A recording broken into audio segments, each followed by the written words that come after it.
country, the market in the country was way down, we devised some ways to make money in spite of the market being so far down.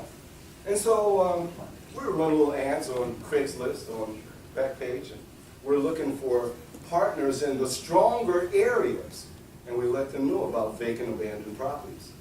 We give them our knowledge, maybe even fun, and we're protected by paper, of course. And so we'll do a deal with someone in a stronger market. They are amazed. It's that easy to do, and it makes this much money, and they're perfectly happy taking a 25% cut in what they do, in the profits. What I suggest, give them 50%. You take 50%. You don't want to be a hog. You can be a pig, though. Pigs get fat, that's okay, but hogs get slaughtered. You don't want that.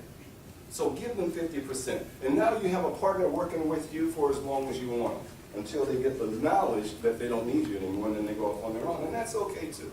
That's okay, too. So properties in stronger markets are one of the things we do. Free and clear properties, they're about 30 to 40% of all properties in America right now are still held free and clear, even after that debacle that we had. Still free and clear. So you may have a family, a couple that's been investing in real estate, and they've bought this house and that house, this apartment building, they have cash flow, they moved into their home there, and now they make more money, they move into another home, they make still more money, and they move into their dream home.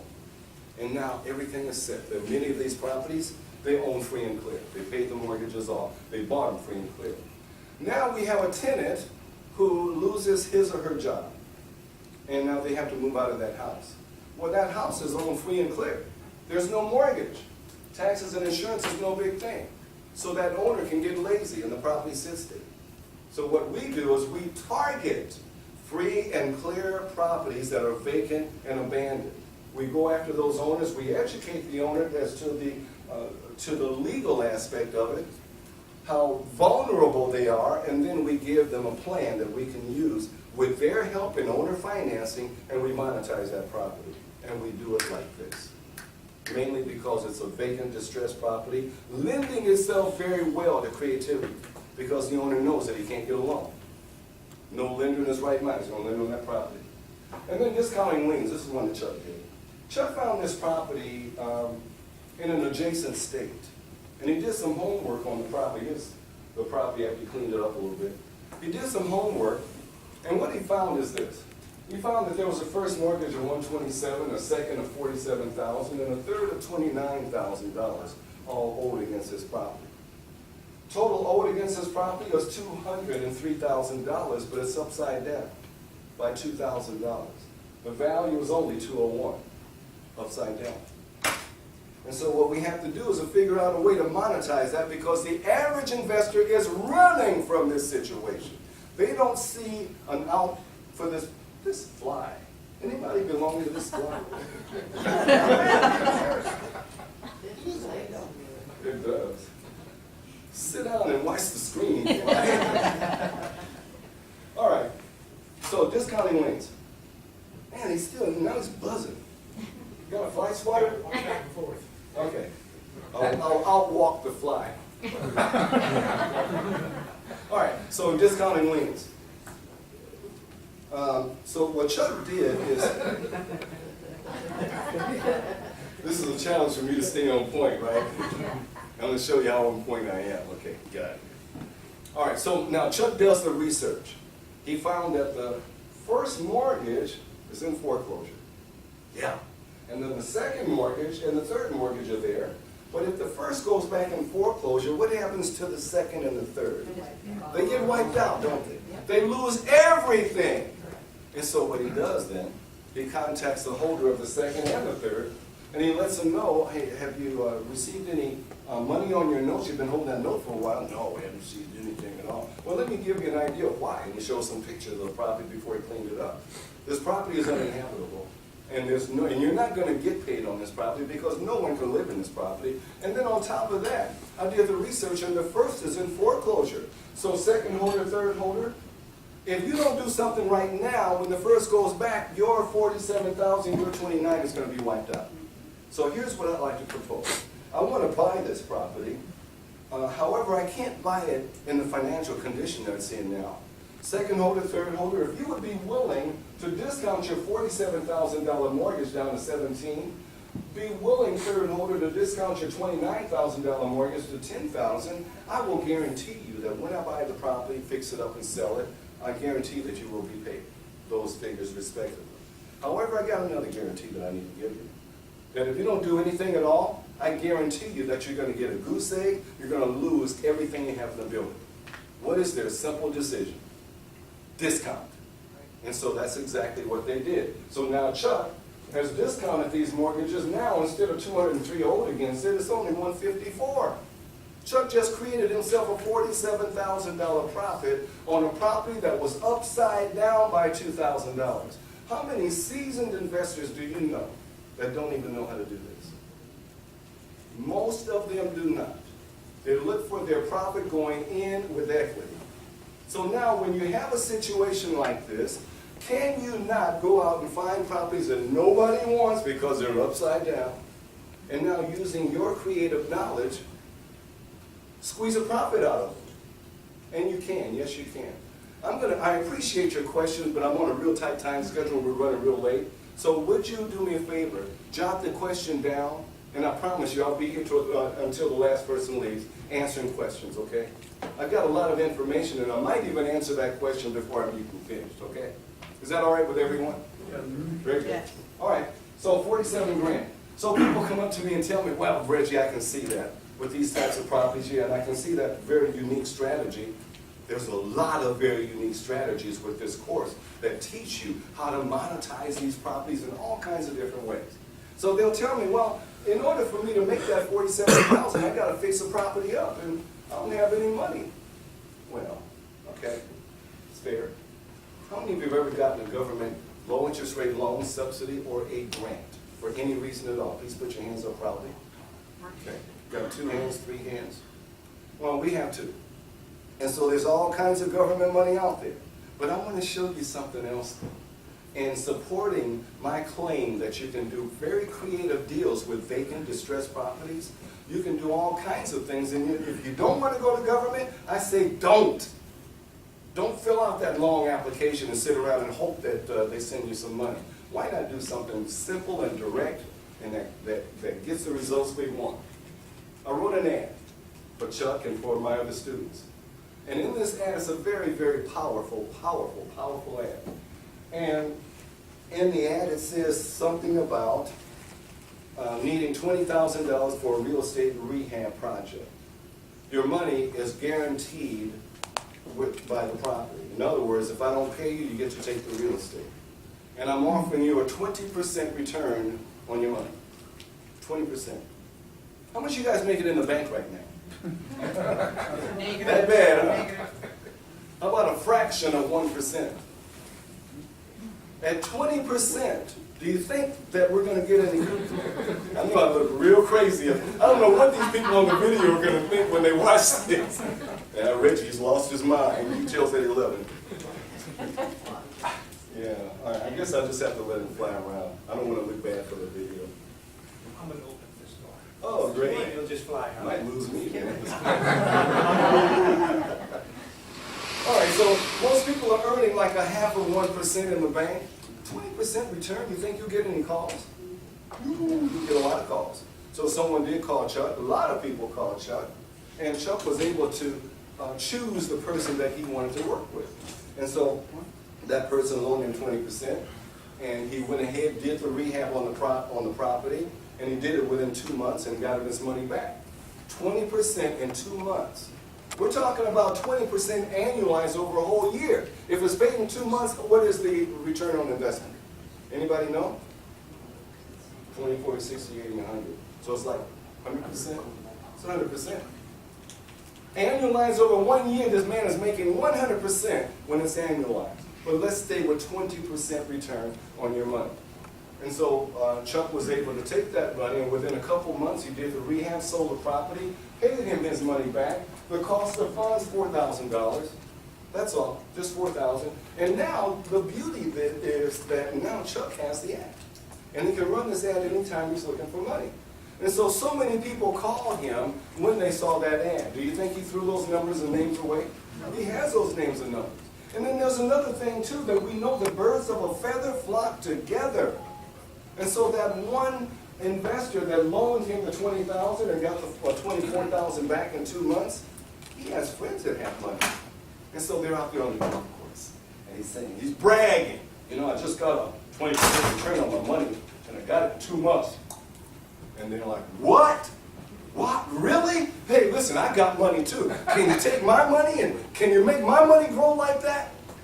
And what's going to happen is that Chuck's main guy, at some point his money is going to be tied up. He has friends. They're all going to start calling Chuck. Now we get to listen to it. I'm in competition with flies and music.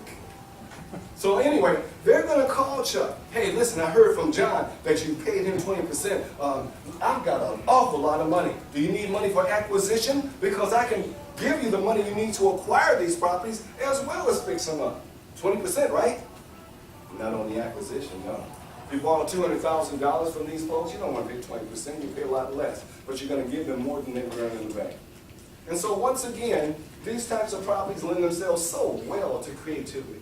And this creativity is what drives the profits up.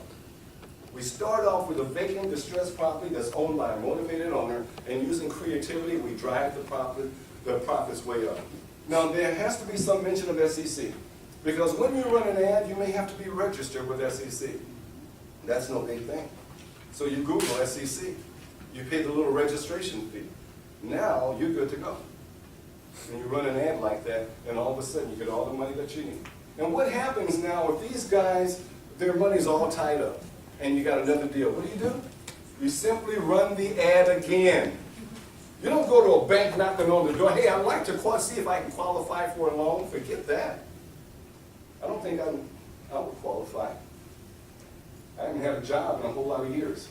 So it's a unique niche in the marketplace, and I call it that because it's where you can get some of the greatest don't want it properties. People walk away from them, they don't want them anymore. And that's always good. That's exactly what we want. They're usually vacant, and that's a good thing. I did evictions, and I got so sick and tired of putting people out of properties. Never had to do that again. They can be anything. They can be condominiums, they can be single families, they can be apartment buildings, they can be all kinds of, they can even be commercial property. Anything that's no longer wanted by its owner, the owner's walked away. And the owner is feeling pressure. Pressure from the neighbors, because the neighbors are contacting him saying, look, you got to come fix this property up because it's bringing our property values down and we're getting mad at you. That's a good headache to have for us investors. But here's a one element that's probably the strongest. There's very little competition. Most people are trying to get into some other area of foreclosure, as I mentioned before. Very few people are monetizing vacant, distressed, abandoned properties. Very, very few people are, so that's why there's very little competition. So I brought some pictures. I want to give you an idea of what they look like. You're looking at one right here, 8723 South Bering Cross. You can see that the house, the windows are boarded up, the doors boarded up. There were holes in the side of the building. I think Stevie Wonder's out there patching holes. That was bad, huh? I'm sorry, Stevie. Take a look at the grass. The grass would be overgrown, but it's dead. It can't grow anymore. Look at this next property, this next one. By the overgrowth and vegetation, can you see that this property's been abandoned for a long time? Can anyone here actually tell that this is a 5-unit apartment building? Anybody see that? Let's look at the numbers on this property, because you would love to own this property right now. There was a 3-bedroom, 2-bath apartment there. The rent was $1,550. There were 3 2+1s, the rent was $1,100 apiece. And then there was 1 1+1, and that rent was $800 a month. And so our total income on this property, $5,600 a month. This was an owner-financed deal. The owner financed it, the mortgage was about $900 a month. The rest of this is profit. So will someone do me a favor? We're going to add up the profits and see how close we can come to $15,000. I said $15,000 income from these types of properties. This one would be $4,700 a month. Can somebody write that down for me? $4,700 a month, and then we'll tally it up. When were these purchased? This one, probably a couple years ago. Yeah, not that long ago. This one, not that long ago. USA Today and Wall Street Journal, they both wrote articles. I had Wall Street's too, but I brought USA Today. And what they say here, abandoned homes are opportunities everywhere. And they say the people with a vision are transforming these buildings and returning them to the housing stock of America. And in doing so, they're putting hundreds of thousands of dollars in their pockets. Would you like to put hundreds of thousands of dollars in your pockets? You know, you certainly can. You certainly can. I'll show you just how we do it. And so, when I first started, here's the way I got started. I would drive up and down the street. I call it driving for dollars.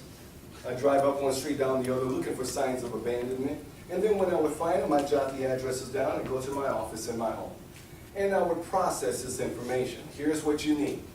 In processing the information, you need the owner of record, the mailing address, you need the number of bedrooms, number of baths, square footage, lot size.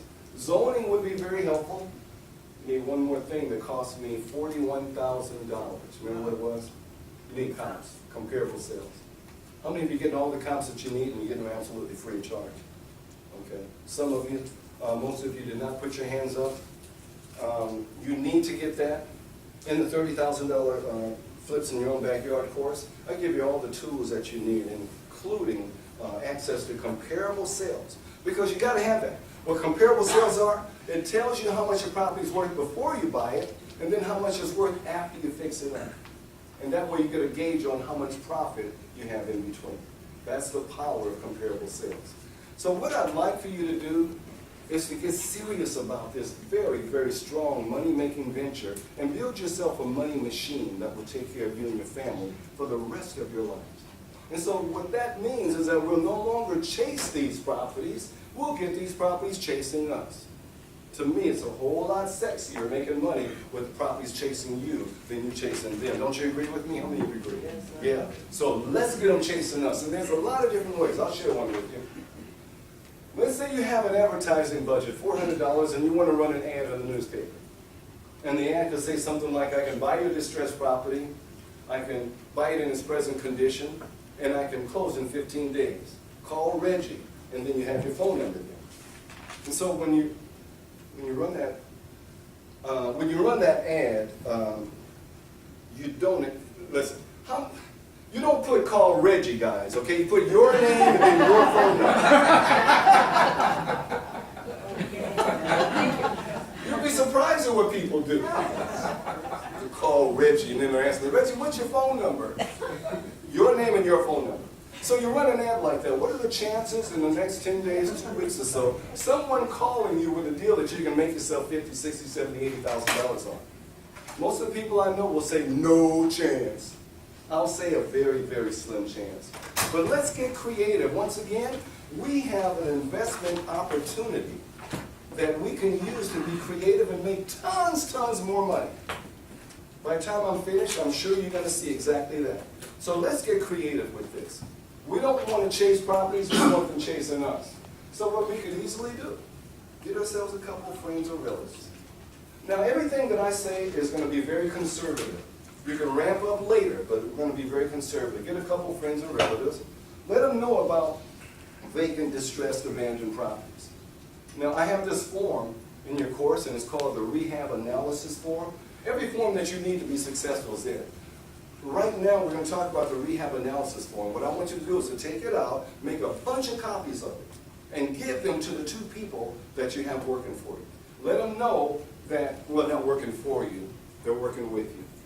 And let them know that every time they run across an abandoned property, jot the address down, fill out the Rehab Analysis Form. It's going to give you an idea of what needs to be done with this property. Okay? Have them take a picture of the property, front and back. Have them take a picture of the street going this way and then the other way. Do not allow them to do anything illegal or unhealthy or unsafe. And going in the backyard sometimes will be an illegal act, so don't let them do it. Might suggest it, but anyway. Don't let them do it. Don't let them do anything illegal or unsafe. So our cell phones, we have cameras so we can get a picture. Have them talk to the neighbors, the neighbor to the left and right. Also the neighbors across the street. Have them give you an idea where that owner is and how to contact them. And then you let your 2 people know that for every lead that they bring you, you give them $20, $20. Now, what that $20 does, it helps them in their household. They need money. They need extra money. You know, the kids are eating too much now, so they got to feed the kids. You know, the kids, maybe that'll help them to buy tennis shoes that are worn out. As long as they're not Air Jordans, they can afford it. And so you let them know $20 a lead. And you send one in this direction and one in that direction. Within a couple days, they come back. And each one has accumulated 10 leads. And so you give them $20 a piece. That's $200 over here, $200 over there. You're really helping this household. On a weekly basis, they're going to come right back to you with some more leads. All you need is one good one. But now you've got 20 good, strong leads with the pictures taken, with the form filled out. They've already talked to the neighbors, and now you have an idea of where that owner is, and then you go to work. What was your investment? It was that $400 advertising budget. That $400 advertising budget, though, was going to have you handcuffed to a phone that would never ring. But now you have 20 good, strong leads that you can go after. A much better use of your time and your money. How many of you agree with me? Much better use? This group over here, what's wrong with this group over here? Listening better. You know, my good friend and coach, Dr. Al Lowry, he always makes a joke. And somebody doesn't laugh. He goes, "What's wrong with you?" And then he cleans it up by saying, "Well, you know, we got to have fun. We're going to be dead a long time." But he means it. What's wrong with you? All right, let's move into this area here where we're talking about contracts, because I happen to know that investors leave a lot of money on the table because they don't understand contracts. And this is very important for you because we're starting off with a great, great foundation: vacant, distressed, abandoned properties owned by motivated owners. You cannot get a better foundation than that. That's where the money comes from. But now we can monetize even more by knowing how to write a contract. So I want to spend just a little time on that, and I want to encourage you to use very powerful money-making clauses in your contracts. Here's an example of what I'm talking about. Now, my daughter, when she started, she was 17 years old, and she saw that we were doing all these deals, and she got excited. She wanted to do the deals also. And I'm thinking, she's only 17, she still goes out and parties at night and all that. Chances are she's going to waste my time. But that's okay. I'm a dutiful dad. And so what I did is I dropped a list out for her. And I'm thinking I'm going to get her out of my hair by giving her this list. I had hair at the time. I can read your thoughts. All right, so I pulled this list out, and I showed her how to find the vacant, distressed properties on the list. Nowadays, we work with lists today, and they're much, much, much better than those lists that we had in yesteryear. Okay, so I told her how to find the vacant properties and told her what to do, and I gave her the list. And I said, "Go forth, young woman. Let me not see you again till you find a good, profitable deal." Thinking I'm going to get her out of my hair for a couple of weeks. Next day, she took off 10:30 that morning, listed one and boyfriend in the other. 2:30 that afternoon, they came back, and she was wild with excitement. She found a good one. I'll share that with you in just a moment.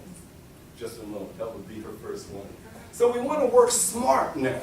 And the list that I provide now for my students is a much, much better list. Here's an example of it. Now, you guys know, some of you live in Los Angeles. This is a list for Los Angeles. And when my new students come aboard, they're given instructions. You simply call or email my assistant. Give her 5 of the zip codes that you're interested in. She will print you out a list.